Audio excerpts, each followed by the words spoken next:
цэгийн сайтаас хоол зүйчсээрээ дамжуулан эрүүл зөв хоолтын талаарх мэдээллийг цовруглаар хүргэж байгаа. Бид энэ удаад бага насны хүүхдийн хооллолт буюу 6 сартаагаас эхлээд хүүхдийг хэрхэн зөв бор хоолнд оруулах талаар ярилцгаар доктор профессор Пүрв Жавыг ирсэн байна. Сайн байна уу та? Сайн байна уу. За тэгэхээр энэ удаагийн дугаарт бол илүү нөгөө хүүхдүүдийг яаж хоолнд оруулах юм бэ гэдэг асуудлыг ярих гэдэг байгаа. Тэгэхээр та өмнө нь бас нэлээ олон удаа зөвлөгөөнүүдийг өгч байсан. Тийм хоолнд анхалж оруулах процесс чинь өөрөө тухайн хүүхдийн хооллолт ирээдүйд яаж явах эрүүл мэндтэй холбогддог гэж хэлжсэн. Тэгэхээр энэ талаар хоёулаа яриагаа эхлэе. Тэгээ бор хоолнд оруулах бол нэгдүгээр тэр хүүхдүүд чинь ээжийн сүү ч юм уу одоо нөгөө өвчнээс идчихэж байгаа шүү дээ тийм. Тэг ихэнх нь ер нь бол хүүхэд бол хөхний сүгээр хооллох хэрэгтэй. 6 сар хүртэл бол хөхний сүгээр дагнж хоолж жоод 6 сараас хойш холимог хооронд ороод дээр нь бол хүүхдийн 2 нас хүртэл нь бол хөхний сүгээр хооллох нь бол зөв юм аа гэсэн бүр дэлхийд даяараа л ийм юутай бол явж байгаа. Тэрнээс илүү хооллох нь бас тохиолдол ажиллаж байгаа. Тэр бол онцгой тохиолдол тий. За тэгээ 6 сард нөгөө бор хоолнд оруулж байгаа. Тэгээ бор хоолнд оруулахдаа одоо уул нь бол ингээд монголчууд зүгээр л жирийн оруулдаг л байсан л байхгүй да. Одоо бид нар яаж хүн болсон юм? Одоо бор хоолнд орол ингээл өнөөдөр 90 сар бол байж л байгаа үстэй тий. Тэгээ яг нөгөө дэлхийн ингэж нөгөө нэг болж байгаа. Манайхан гадагшаа тутагш их явж байгаа. Тэгээ дэлхийд даяарч ингээ янзын одоо ашигын төлөө, шашны сонирхолтой ингээд янз янзын юм нөгөө одоо үзэл бодлоо, дадал зуршлуу зөвхөн өөдөрөө сайн байсан зүйлийг бусдад ингээд шеэр хийх хичээж байгаа ч юм уу. Тийм яг шинжлэх ухааны нотлохоо багтай ийм зүйлүүд бол дэлхийд даяар л түгэнд харж байна. Тэгээ манайхан ч одоо нөгөө хил сайтай болж байна, хил хязгааргүй явж чадж байна. Ийм учраас янз янзын юм ингээд яагаад ингээд юу адагаа нь одоо ингээд яг нялх хүүхдтэй байгаа ээжүүдэд бол маш их төөрөгдөл үүсгэд юм байна гэдэг нь бол би бол зөндөө л олон жишээн дээр бол та тэр утгаараа бид нэр хоол зүйч бийж уулзаар тэгээ гүүгүүн пижээр дамжуулж хүүхдээ олны талаар нэлээд ярьсан тий. Тэгээд тэр бидний ярьж байгаа зүйл маань ядаж нэг ганц ээж, ядаж нэг 10 ээжийн стрессийг бууруулж хүүхдийн зөв хоолнд оруулж байгаа бол мэдээж хүмүүс ч юусоо яаж чилээд үгэнд ортох хүмүүс байдаг байхгүй юу? Бүр яаж тайлбарлаад нөгөө хүний итгэл үнэмшил гэдэг чинь тэрэлтэй. Итгэж үнэмшчээд өрөөсөө тэгэл нөгөө толгоогоо угаалгах гэж муугаар хэлэх юм бол сайхнаар хэлвэл итгэл үнэмшил тий. Тэгээ энээсээ хамаарад яаж чижсэн хүүхдээ одоо бүр нөгөө тэр baby led wean ингээд нөгөө одоо юу лээ? Нэг тийм нэг фингер фудурээр дээр хоолдог гэдэг нэг юм чинь бас нэг ковид үед чинь аюу хүчтэй бас явагдлаа шүү дээ. Тэрэн дээр бүр ингээд хүүхдээ бүр өсөөгдсөн. Тэгээ тэрийг ингээд гэрийнхэн санаа зовоод над руу яриад ингэжсэн бүр тийм асуудал ч гэсэн үүсчихсэн. Гэхдээ миний хувьд одоо үнэхээр гэр бүлийн дотоод юмд орцож чадахгүй учраас аюу. Тэгэхээр энэ хүүхдийг бор хоолнд оруулна гэдэг бол өөрөө маш чухал. Яг л тэр хүүхд сүүний амтаас өөр зүйл мэдэхгүй байжгаад өөр зүйл идчихэж байгаа байхгүй. Тэгээ 6 сараас өмнө ер нь хүүхдтэй янз бүрийн чихэр мэхэр янз янзын мэдүүлэх бол ер нь таатай зүйл биш байхгүй юу.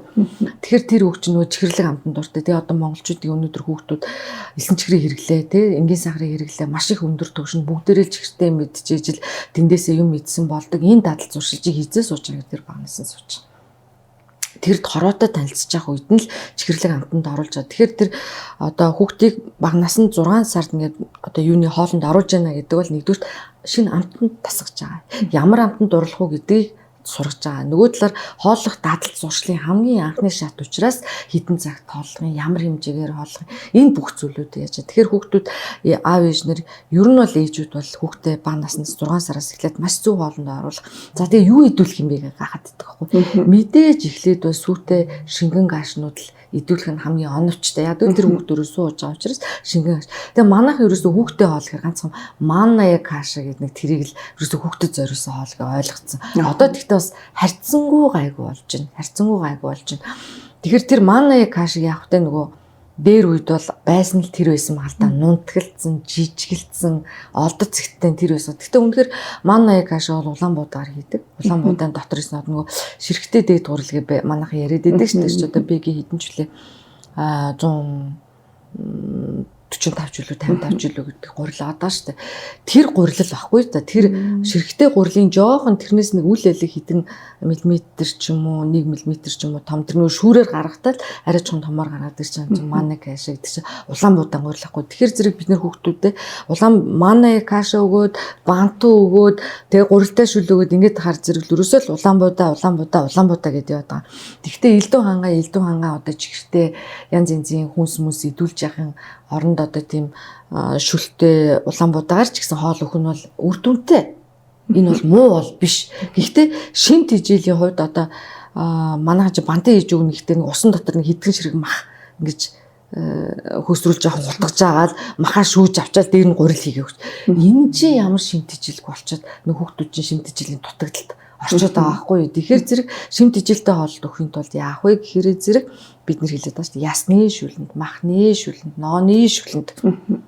Тэгээд дээр нь баяжуулахтаа одоо далаан байцаа бүх төрлийн ногоонууд ингээд Йоркт жижиглж байгаа. Бүр одоо бид нар чинь бүр гриндерт чигтэл ингээд тэр чинь ингээд юу болчихж шүү дээ. Одоо ч багш тоног хөрөмж айгүй сайжирсан учраас ерөөсөө тэгээд юм бүх төрлийн ногоонууд дээр нь сүү цагаатай бяслаа одоо юу тэргээр ингээд нөгөө хоолоо баяжуулаад ингээд өгөх юм бол дээр нь цэцгийн тос гэхээр манайхан нөгөө юу авчиж хийгээд спред маргарины төрлийн тийм яг цэцгийн тос биш зүйлүүдийг авчиж хийгээд. Тэгэхээр энэ биш яг л цэцгийн тос яг өрөм ч юм уу ингээд хийх юм бол илүү шимтгийжэл. Тэгээд дээр нь өндөгний цагаанаар байжуул энэ мэд байдлаар хийж ингээ хүүхдүүдэд зутан маягийн олно. Тэгэхээр хүмүүс ингээд бантан гэхэр муу гэд нэг хэсэг яриа аягүй таарсан. Бантанд өртөөсөө муу юм байхгүй. Бантангаа харин та яаж хийж гэнэ гэдгээс л хамаарат байгаа байхгүй. Зүгээр усан дээр улаан будаан гурил хідэн гурил самарчих юм бол тэр нөгөө муулах гээд байгаа бантан чинь байж болох юм аа. Харин та бантангаа ихтэй маш сайхан шүлнүүд ашиглаад дээрхээр ингээ баяжуултууд хийх юм бол бант муу зутан шүү дээ. Тэгээд янз бүрийн шүлнүүд хийж өгч байгаа. Тэгээд хүүхд чинь ингээд шүдний жажилбар одоо шүдний ургалт энтрээс хамаарат аль болох жажилуулалтаа хоол руу шилжүүлэх ёстой. Тэгэхгүй бол одоо нөгөө хүүхд бага насны хүүхдүүд чинь дандаа юм нөгөө шууд ингэж иддэг юм өгöd ахаар зэрэг шүдний эрүүний булчингийн хөгжил сул тэгээ шүдний янз бүрийн юм өөрчлөлтүүд өгöd байгаа. Одоо дандаа л хүүхдүүд шүдээ засуулж байгаа шүү дээ тий. Тэр ийм юмнууд өгöd байгаа учраас хүүхдтэй айл болох жажлууртай хүмүүс тэр baby led weaning буюу тэр finger food гэдэг чинь бол тэр жажлууртай хоол өхийг дэмжиж байгаа зүйл байхгүй юу?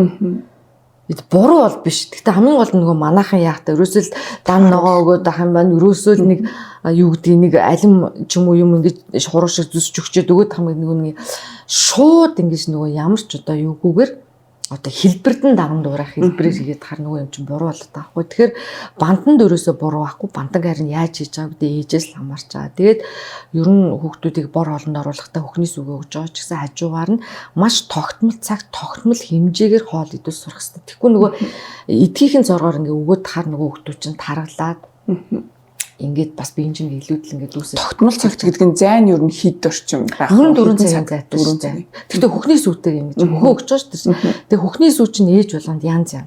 Ажил төрөл хийж байгаа самараад хүүхдүүдэд яаж олох вэ янз байна. Харин хүүхдүүдэд үнэхээр сольшгүй өгч зүйл бол сүү тарыг бол хүүхдтэй байнгын өгч явах хэрэгтэй. Тэгээд маа ч хүүхдийн сүүн тижилийн үйлдвэргээ байдаг л шүү дээ. Одоо харамсалтай нь хүүхдийн сүүн тижил үйлдвэрлэдэг газар байна уугүй юу гэдэг асуудал.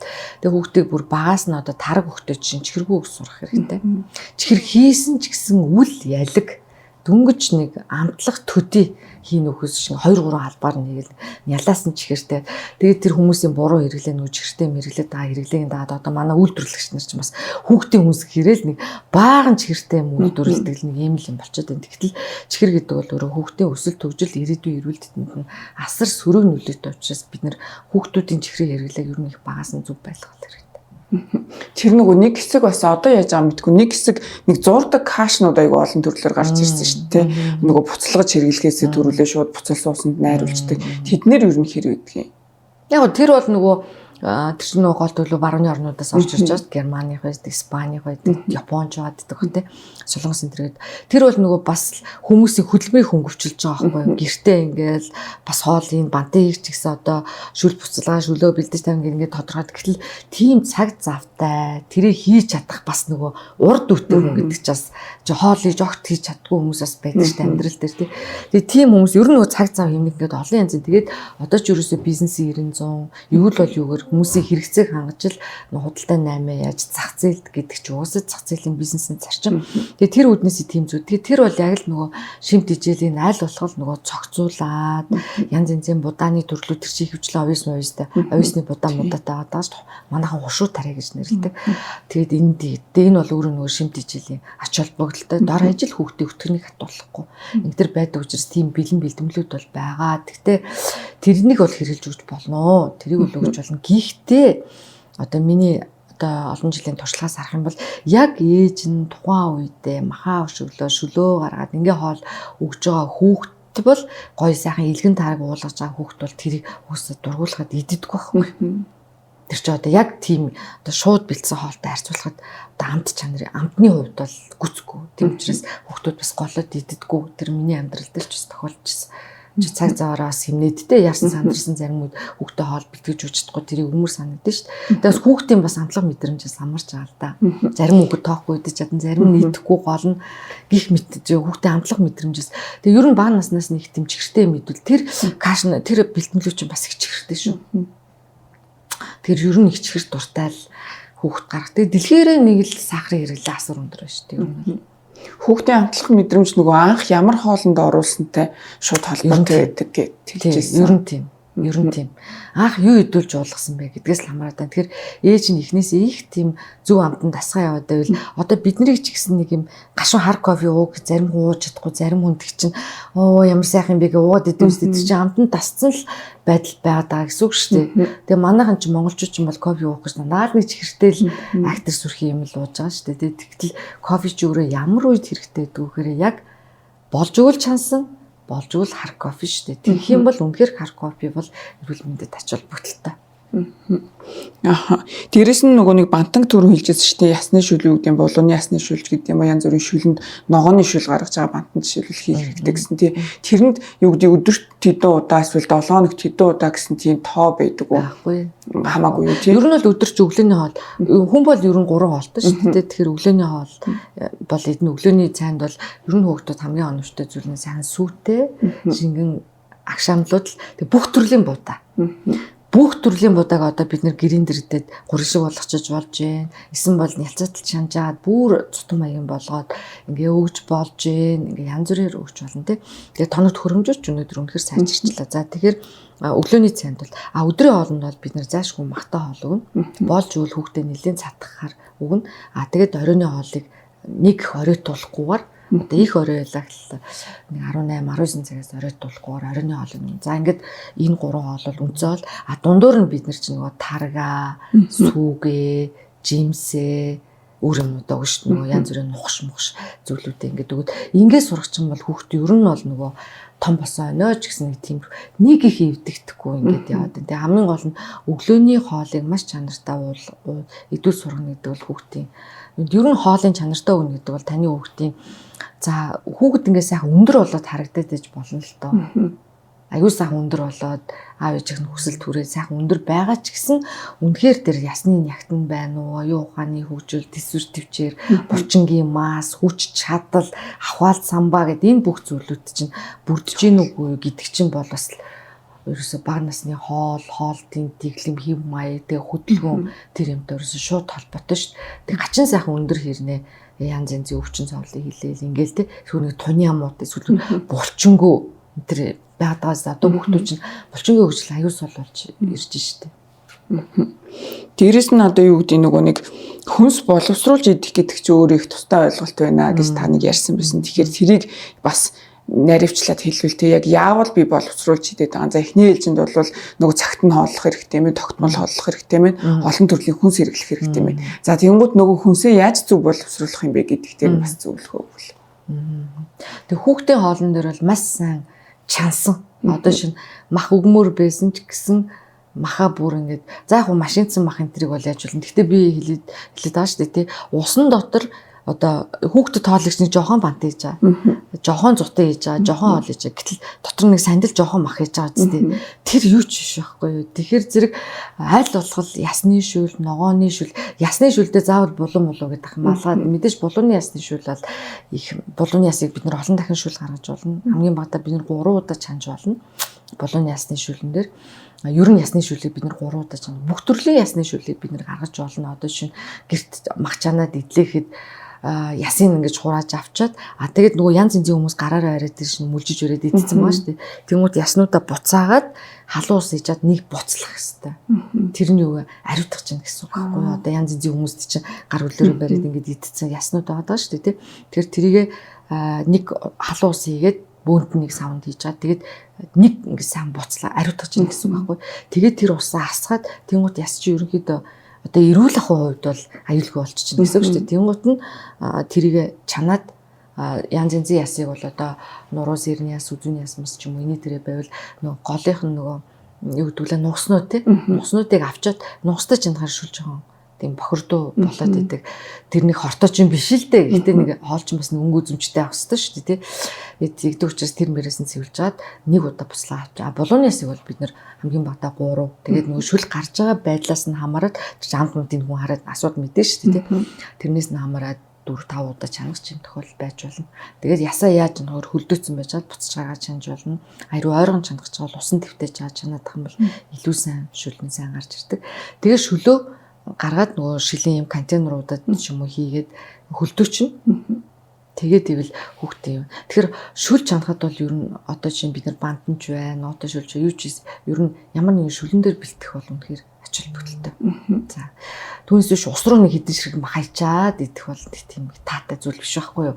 Гэхдээ одоо яг дандаа тэгж бид нар чадахгүй шүү дээ. Тэгэхээр одоо тэр гэр бүлийн хоол бол нөгөө маасаар дэлий хэмжээтэй хийж байгаа 3 хүний 4 хүн 5 одоо 7 8 хүний хоол хийж байгаа бол бас тэр гайгүй. Хүүхдийн хоолыг та нар бодоод үзээрэй нэг жоохон усан дотор нэг хитгэн ширхэг мах шидчихээ тэрийгэ буцалсан болоод ингээ өгнө гэдэг бол тэгээ махын ялгаа авчиж байгаа шүү дээ. Бид нар ч юм бол нөгөө том хүмүүс ч юм бол махтай цуг бүх юмаа ингээ идчихэж байгаа үстэй тий. Тэр чинь өөр болж байна гэсэн үг байхгүй тий. Тэгэхээр хүүхдийн хоолыг бол аль болох шүлэнд бэлдэж өгдөг. Ясны шүл бол ямар шүл байж болно болооны ясны шүлж. Ганцхан болооны ясаар шүл чандам уу гэж хүн надаас сууж исэн байхгүй. Бүх төрлийн ясны шүл байж одоо гэртээ иргэс яснаас. Тэгтээ болооны ясны шүл бол илүү ач холбогдолтой. За тийм ногоож ясны шүлнүүд байж болно. Бас л тэр шимтгийлтэй. Тийм дотор тодорхой хэмжээний шимтгийл байгаа тийм. За тэгээ сүн шүлнүүдийг бэлтгэж болно бид нар тийм. Мах часны шүлнүүд байж болно. Одоо гэртээ чинь мах чанчаад шүлөө бас ингээ порсод хөлдөөчж болно шүү дээ. Тэгээд тэр шүл. Тэгтээ шүлөө махчаасан шүлийг бол заавал нэтгэлийн шүүх ёстой. Тэгээд сайхан юу агаад гэхэд бол хүүхдээ хоол бол илүү чанартай сайн болно. Тэгээд өмнө ярьсан шиг нөгөө олон зүйлсээр бид нар баяжуулаад жоохон хийж чинь гэсэн үг шүү дээ. Хоолчинч гоё амттай олон өнгө зүмчиж болно. Хүүхдээ та тэгж чадсанараа маш олон төрлийн хүнсний амтанд тасгаж байгаа. Хэрвээ амтгүй хоол ичээд ногоогоо хүчээр идгээд маш амтгүй тийм ногоо могоо хүчээр идүүлснээс болоод хүүхдүүрээс ахад тэр итгэхгүйгээд амтын юу байхгүй бааддагхгүй эхнээс нь ингээд хоолтой дамжуулаад ингээд өгöd тах юм бол тэгтээ хүүхдийн хооллох зуршил бас хэцүүлтэй зүгээр иддэг бас нэг гинтхэн 3-4 наснд хүрэхээрээ зэрэг нэг юм огт идэх болготой өөр мэднэ гэд ингээд тэгтэл хүүхдэд ямар ч байсан ногоо ид гэдэг ямиг байнгын гэртээ гой хамттай хоол тийгэдвэл жишээ нь чансан луун хүүхд иддэггүй ирнэ хуураад өчгөр идчихэж чигэнчгээр хуур идчихэж тий чинь хорхом морхны луун жишээ идчих жишээ тий тийм хүүхдүүд байна. Гэтэл нөгөө ингээд шүл хийхдээ луун ингэж том дөрүүлж мөрүүлжнээр биш зүгээр ингээд нөгөө ногоо арилгачаар ингээд хальсаж байгаа юм шиг нэг хүн далбар хийгээд өхөрөөс хүүхдэд идчихдэг. Гих мэтэр ингээд ер нь яаж хоол гэдэг. Гэтэ ер нь бол хүүхдүүд бол зутан маягаар хоол хийж ногооны цутгууд хийчихүүд бол хүүхдэд иддэг. Тийм учраас бид нэр цэцэрлэг сургуулийн хүүхдэд хоолны жорын номонд бол шүлийг бол голт төлөв янз бүрийн ногооны цутгууд их оруулж зөвлөгөө өгдөг. Ер нь сүүлийн жилүүдэд дандаа тэгж өгч байгаа. Тэгээд зутан хийгээд өчигдөр тэр хулууны, брокколин, луунгийн, ногооны, төмсний бүх төрлийн цутгуудыг бол ер нь багангийн хүүхдүүд бол сайн идэн. Ер нь бол идэн баг үлдэхгүй идэн. Тэгэхээр чинь нөгөө ногоо чи ер нь өөрөө шууд идэгэл амтгүй шүү дээ. Тэгэхээр тэрийг амттай яг тэр нөгөө технологи асуудал чухал. Дээрэс нь одоо нөгөө нэг 3 нас хүртэл ер нь хүүхдийн хоолыг гэр бүлийн хоолоос тустай байлга гэдэг чинь тэр зөвхөн амтлагч давсны хэрэглээтэй холбоотой юм уу эсвэл өөр юм бидг юм уу? Ер нь 2 нас хүртэл. 2 нас. 2 наснаас хойш бол ер нь хүүхэд бол энгийн жирийн хоол руу ер нь бол шилжиж чадна. Тэгээд томчуудтай тайлан ажлууртай хоол бол идэж чадна. Тэгээд ажлууртай хоол магадгүй тэр хүүхэд одоо юм залгуурын шүд эрүүн нүрийн асуудалтай биш бол шүү дээ. Асуудалтай биш бол аль болох хүүхдийг бага наснаас нь ингэж ажлуус сурах хэрэгтэй. Тэгэх юм бол нөгөө юм эрүүн нүрийн бүтэц зүг болно. Шүдний нөгөө ургалт дараа сүн шүд унаад жинхэнэ шүд урах мурах үед ингээд аюу сан тэгш мэгш ингээд уурган янз янз юм ингээд бас тэрэнд их сайн нөлөөтэй гэж үзэж байгаа. Тэгээ заахад 3 нас гэж ойлгосон ч болно. Ер нь 2-оос 3 наснаас хойш бол гэрүүл. Тэгээ ер нь бол яг тэр сая өөрөж хэлсэн зү. Нэгдүгээр томчуудын бол давс ихтэй, амтлагч ихтэй, өөх тос ихтэй. ийм хоолнууд байгаа шүү дээ. Тэгэхээр энэ бас л нөгөө зарим үед хүүхдүүд тэрийг идэж чадахгүй чинь бид нар нөгөө цэцэрлэг дээр давс бууруулах интервенц хийгээд энэ ч одоо бодит үйл явдал шүү дээ. Сонгон найрхан дүүргийн цэцэрлэг дээр давс бууруулах интервенц хийгээд цэцэрлэгийн хоолны давс нь бүр эрс бууруулсан байхгүй. Тэгээд тэр давсыг чи орлуулж болдог ногоонууд байгаа. Ногоо өөр одоо хүнснүүд байгаа. Тэгээд тэрийг ингээ орлуулж хийгээд өгдсөн чинь тэрний бүтэн жил тэр хүүхд тэр хоолноос идчихэж байгаа байхгүй. Тэрний дараа бид нар очиод нэг үр дүнгээ яагаад хүүхдүүдээс асуусан чи хүүхдүүд тарин тэгчихсэн. Би гэртээ очиж хоол идэхэр миний ингээд гэрийн хоол идэхэр миний хоолоо орсод идэм ба гэсэн. Тэр чинь нөгөө амтлагч давснаас хамаарч тэр хөгжим бүр тэр нөгөө цэцэрлэгийнхээ нөгөө давсгүй, амтлагчгүй тийм нөгөө энгийн гоё байгалийн амттай хоолнд тасчаад гэртээ хоол идэхэр зэрэг тэр нүрс идэж болохгүй байна гэдэг. Тэр хооллох дадал зуршил бол тухайн гэр бүлийн асуудал байхгүй юу? Одоо гэр бүлтэй айл болох тийм амтлагчтай хоол хийгээл гэр бүл ер нь тэгж идэх сонирхолтой. Тэгэхээр тэрийг шийдвэрлэдэг арга чи одоо магадгүй ирчүүчийн аягүй амтлагч хэрэглэх сонирхолтой. Тэгэхээр ер нь бол одоо хоолнд янз бүрийн амтлагч хийхгүй хийчгээд дараа нь нөгөө нөхдүүд амтлагч хийж идмээр байл зөвхөн аягандаа тэр нөгөө юмаа хийж иднэ. Тэгэхгүй нөгөө нийт зориулаа хийчихэр нөгөө нэг бол хүүхэд нь тэр хоолыг идэхгүй төрнө. Нэг бол хүүхэд чинь тийм хурц амттай хоолнд дуртай. Тэгээ хурц амттай хоолнд дуртай хүүхэд чинь нөгөө фаст фудуудыг яах нь нөгөө байнгын хэрэглээгээ болох магадлал илүү л өндөрсөн л гэж ойлгож байна. Амтлагч гэснээр сүүлийн үед бас нөгөө бид нар чи айгүй олон төрлийн хүнс идэх боломжтой болчиход шүү дээ. Тэгэнгუთ бүр жоохон хүүхдийг ингээд халуун ногоотой хоол идчихдэг, кимчи идчихдэг, мэдчихдэг гэ би сонсч ирсэн байхгүй. Тэгэхээр тэр чинь одоо юу гэдэг хэдэн наснаас зөвшөөрөгдөх хэмжээний бидний одоо иддэг байгаль орчин, цаг уурчин юм бидний өөрсдийн биеийн онцлог бол угаасаа тэр халуун ногоонд тасалтай биш шүү дээ. Тэгэхээр хүүхдүүд ер нь хэдэн наснаас тэр даршилсан хүнсийг хөхийн, хэдэн наснаас тэр халуун ногоотой амтлагч кимчи гэдэг юм уу тэднийг хөхийн махшаарддаг газар ороод жишээлбэл жоохон хүүхдтэйгээ цуг хоол идээд явж байгаа хүмүүс ч гэсэн байгаад иддэг шүү дээ.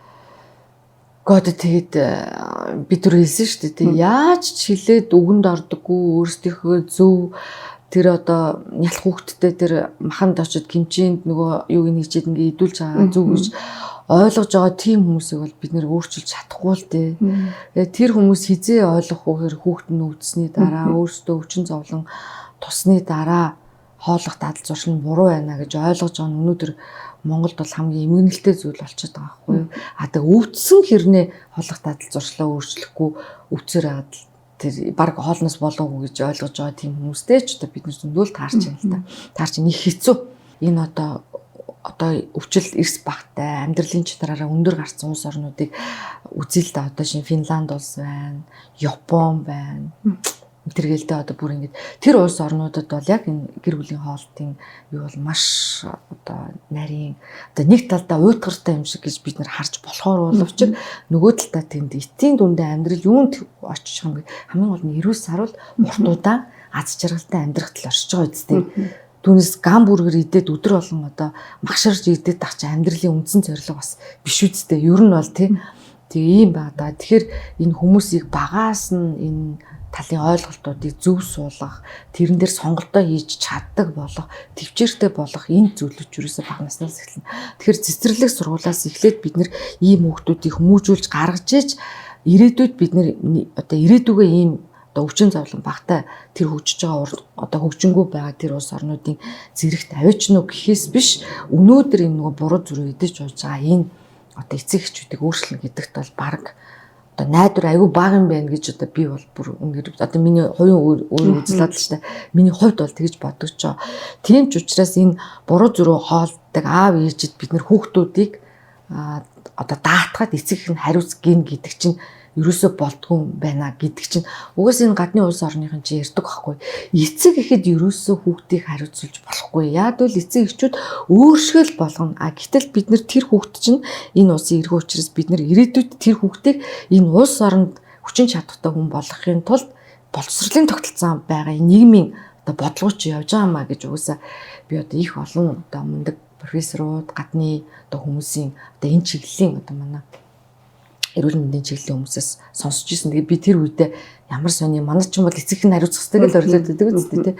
Тэгээ бодож аваад үнэхээр олон жилийн өмнө сонсож байхдаа би бас гайхдаг л байлаа л да. Гэхдээ тэр хүүхд гаргасан юм л өөрөө тэрийг хариуцах хэрэгтэй үстэй гэл боддог л байсан ч гэсэн өнөөдөр би энэ олон жил энэ хүүхдийн хоолны салбарт энэ системийг бий болгохын төлөө ажиллах Тэгээ энэ олон судалгаанууд хийсний дараа бол үнэхээр тэр хүмүүсийн ярьсан үнэн байна гэж бодож байгаа хгүй. Тэгэхээр яг өөрөө чи асуул сая л яг л энэ зүйлийг л асуусан. Тэгэхээр үнэхээр тэр хүүхдтэй эдүүлж уулгаж сургаад инээ тэрэ гэд явж байгаа хүмүүсийг бол бид нар ячиж чадахгүй.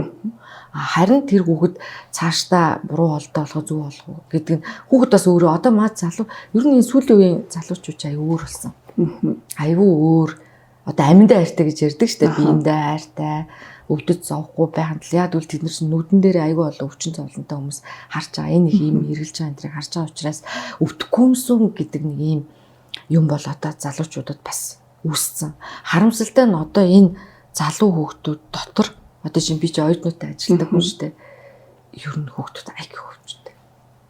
Би одоо тэгэл бид нар бол залуу хүүхд ирүүл авах хэрэгтэй гэж боддог. Одоо бидний хүүхэд авахт бол чи залуу хүн гэж өвчин хэлээд тахтаа яад ингэж одоо загнуулдаг байлаа шүү дээ тий. Тийм болохоор бид нар ч өвчин хэлэхгүйгээд тэрнийхээ хэрээр ч гэсэн бид нар чинь нэрээ залуудаа нэг өвчин зовл хэлэхгүй ханаа тусгас хэтрэхгүй ингээл явал үдий ингээ болж шүү дээ. Гэтэл одоо энэ оюутнууд дотор бол айгүй хөвчтэй шүү. Системийн архаг төрлийн өвчнүүд ер нь бол аюул их байдаг юм да. Тийм. Яг хэдэн эрүүлвэ гэдэг би бас сургуульд ажиллаж байгаа хүүхдүүдийн судалгаа хийж үзчихсэн л да. Тэгтээ тэр нэлээ ихтэй 2000 бараг 6-7 оны үед ч юм эсэгчдийн эрүүл мэндийн судалгаа гэж нэг судалгаа хийж үзчихсэн. Тэгтээ би энэ судалгааг яг үнэмшлэн хэрэггээд ямар ч хөвлүүлээгүй, ямар ч юм хийгээгүй ингээд ясна. Тэр үед л одоо шинээр 1-р курст хэлж байгаа хүүхдүүдээ яхад бараг нэг 40-50% ямар нэгэн өвчин хэлнэ. Ямар өвчин хэлэхүүгээр ихэнх нь бөөр. Тэгээ хүүгүүд аюух нуруу өвддөг гэж хэлдэг. Тэгээ нуруу өвднө гэдэг чинь бол яг нурууны өвчин байж болох боловч тэр бас хүүгүүд ихэнх нь бөөр нь өвдөж байгаа. Аюух бөөр нь өвдөж байгаа. Тэгээ бөөрийн өвчин аюух хэлдэг юм билээ. Тэгээ ходоод гэж тэр ходоодны өвчин гэдэг бол ер нь хоол усруулахтай холбоотой, хоолны дэглэмтэй холбоотойс үүснэ. За яг хеликобактерийн халдвартай бас холбоотой. Тэгээ одоо Монгол улс чинь хеликобактерийн халдвар асар өндөр. Тийм учраас ходоодны өвчин бол бас стабр үнэмлэхгүй амар болцсон байхгүй. Тэгэхээр бид нэр энэ хоол үйлдвэрлэлийн салбарын хоолж байгаа бүхий салбаруудыг бодлогын түвшинд маш өөр систем, шинэ юмтай болгож бид нэр энэ хүмүүсийн хеликобактерийн халдвар гэдэг зүйлс. Гэхдээ хеликобактер гэдэг бол хүний биед байх ёсгүй. Тэг халдаж орж ирж байгаа. Тэгээ энэ ходоодны хор тавдрын чинь үндсэн шалтгаан хеликобактер бас үүсэж байгаа. Тэгээ Монголд ч одоо айгүй амар л топ байд юм л да. Хеликобактерийн халдвар бол баг толгойд аргалаа шүү дээ. Айгүй амар ихгүй. Тэгэхээр одоо хүмүүс элгэний хор тавдар гэж ярьж байгаа боловч элгэний хор тавдар ч бас өндөрлөдөө. Гэхдээ сүүлийн үед одоо эрүүл мэндийн статистик ингээ харах юм бол элгэний хор тавдар бол өсөлтгүй явж байгаа. Өндөр хуваарай байгаа гэхдээ өсөөгүй. Харин ямар хавдар өсөж байгаа гэхээр ходоодны хор тавдар өмнө байснаас өсөлттэй байгаа гэж би зүгээр энэ жил 24 оны одоо өнгөрсөн жилийн эрүүл мэндийн статистик одоо гарсан маш би тэрийг бол хараагүй шүү. Зүгээр тэрний урд жил мөлийг харах бол ходоодны хор тавдар бол өсөлттэй байгаа. Тэр энэ ч өрөөсөө цэвэр одоо бүр тэр багаас нь өсвөлөл хоолнд өсөнтэй холбоотой. Дээр нь энэ халдвар хеликобактерийн халдвартай холбоотой. Тэгээ идэх нь итгэж болно, хеликобактергүй болж болно.